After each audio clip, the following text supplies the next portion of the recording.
नमस्कार दोस्तों, मैं राकेश कुमार आप सभी का आपके अपने YouTube चैनल तैयारी जीत की बाई आर सर में स्वागत करता हूं।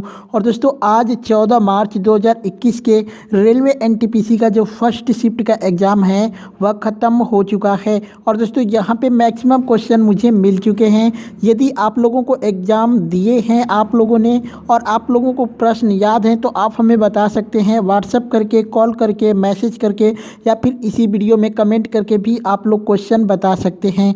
हमारा व्हाट्सएप नंबर है 88819493। और दोस्तों वीडियो को लाइक कर दीजिए, कमेंट करके बताइए कि आपको हमारी वीडियो कैसी लगती है, क्योंकि आपकी लाइक और कमेंट जो कि काफ़ी मोटिवेट करती हैं। तो आप लोग लाइक, कमेंट और शेयर ज़रूर करिएगा। और हमारे चैनल पे पहली बार विजिट किए हैं तो प्लीज़ चैनल को सब्सक्राइब करके बेल नोटिफिकेशन को ज़रूर दबा लीजिएगा, क्योंकि यहाँ पे 100% रियल प्रश्नों का एनालाइज किया जाता है। और दोस्तों अगर आप चाहते हैं आपको पीडीएफ फाइल बिल्कुल फ्री में मिल जाए तो दोस्तों वीडियो के डिस्क्रिप्शन में आपको टेलीग्राम ग्रुप का लिंक मिल जाएगा। वहां से पीडीएफ फाइल आप बिल्कुल फ्री में हर दिन का, हर शिफ्ट का पीडीएफ फाइल डाउनलोड कर पाएंगे बिना कोई पैसा दिए हुए। तो आप लोग टेलीग्राम ग्रुप को ज़रूर ज्वाइन करिएगा। चलिए यहाँ पे पहला प्रश्न देखते हैं, अंतर्राष्ट्रीय योग दिवस कब मनाया जाता है। जी हाँ दोस्तों, अंतर्राष्ट्रीय योग दिवस कब मनाया जाता है तो दोस्तों ये 21 जून को मनाया जाता है। अब आपसे हो सकता है कि सेकेंड शिफ्ट में पूछ ले कि अंतर्राष्ट्रीय योग दिवस पहली बार कब मनाया गया था। तो दोस्तों ये पहली बार 21 जून 2015 को मनाया गया था, पहली बार योग दिवस। ठीक है, चलिए एक प्रश्न है दोस्तों कि 2021 में प्रधानमंत्री राष्ट्रीय बाल पुरस्कार कितने बच्चों को दिए हैं। तो आपका राइट आंसर हो जाएगा 32 बच्चों को। ठीक है, चलिए एक प्रश्न आया था दोस्तों कि रॉबर्ट हुक ने किसके ऊपर खोज की थी, यानी किन किन चीज़ों का उन्होंने प्रयोग किया था, इसके बारे में पूछा था। तो दोस्तों मैं यहाँ पे ऑप्शन मुझे मिला नहीं है, यहाँ पे मैं आपको बता देता हूँ। उन्होंने कीड़ों, बर्फ़ के टुकड़े और कॉर्क के प्रसिद्ध टुकड़ों के चित्रों के ऊपर इन्होंने अपना प्रयोग किया करते थे। ठीक है, तो इनमें से कोई एक आपके ऑप्शन में दिया होगा। आपके ऑप्शन में क्या दिया है कमेंट करके ज़रूर बताइएगा।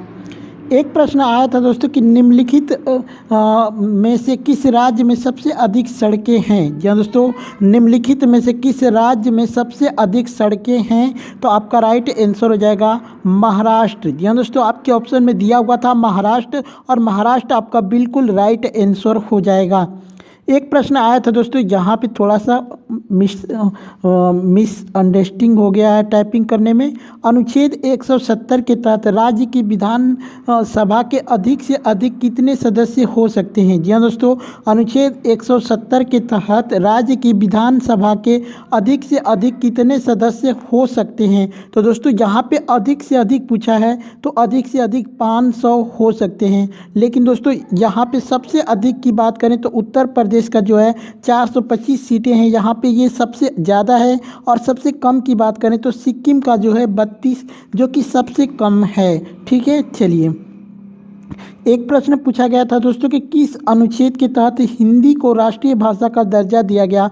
तो दोस्तों ये अनुच्छेद 1 के तहत दिया गया था। सॉरी दोस्तों, अनुच्छेद 343 1 के तहत। ठीक है, अनुच्छेद 343 1 के तहत आपके ऑप्शन में क दिया होगा, फिर अ दिया होगा, फिर ए भी दे सकता है। ठीक है, तो अनुच्छेद 343 1 के तहत जो है हिंदी को राष्ट्रीय भाषा का दर्जा दिया गया था।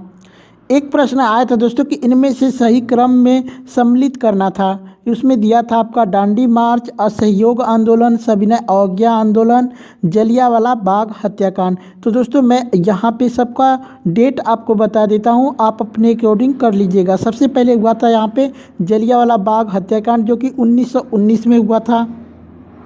उसके बाद असहयोग आंदोलन हुआ था जो कि 1920 में हुआ था और ये 1922 तक चला था।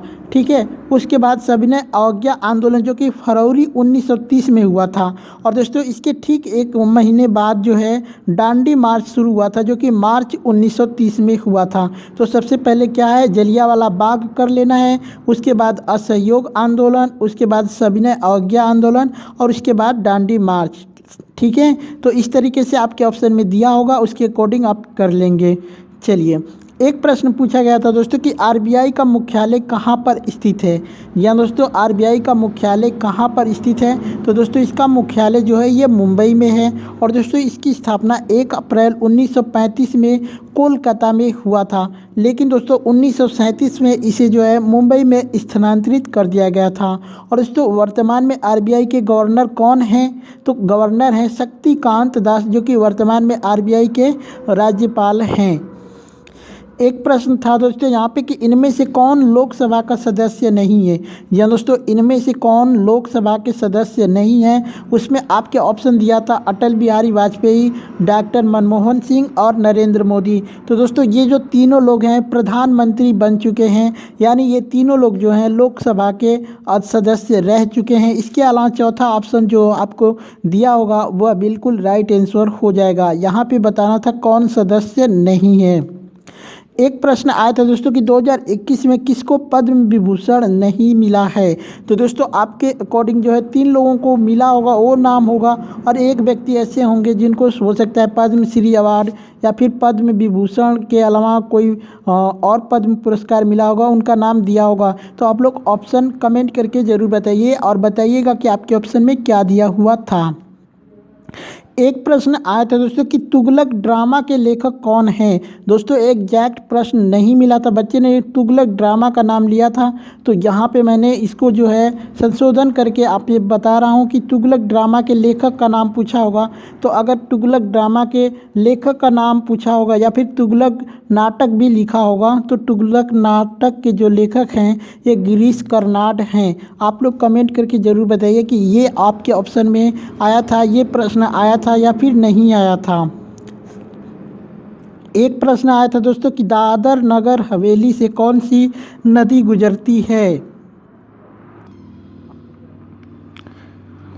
यहाँ पे प्रश्न था दोस्तों कि दादर नगर हवेली से कौन सी नदी गुजरती है। जी दोस्तों दादर नगर हवेली से कौन सी नदी गुजरती है, तो ये दमन गंगा जो कि दादर और नगर हवेली से गुजरती है।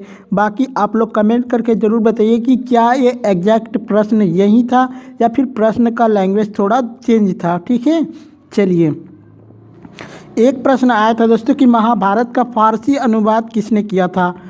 ठीक है, तो ये मुल्ला अब्दुल कादरी बदायूनी ने किया था। ठीक है, फारसी में। और दोस्तों ये संस्कृत के साथ साथ बहुत सी लैंग्वेज जानता था, इसीलिए इसने जो कि अकबर के आदेश पे ये किया था।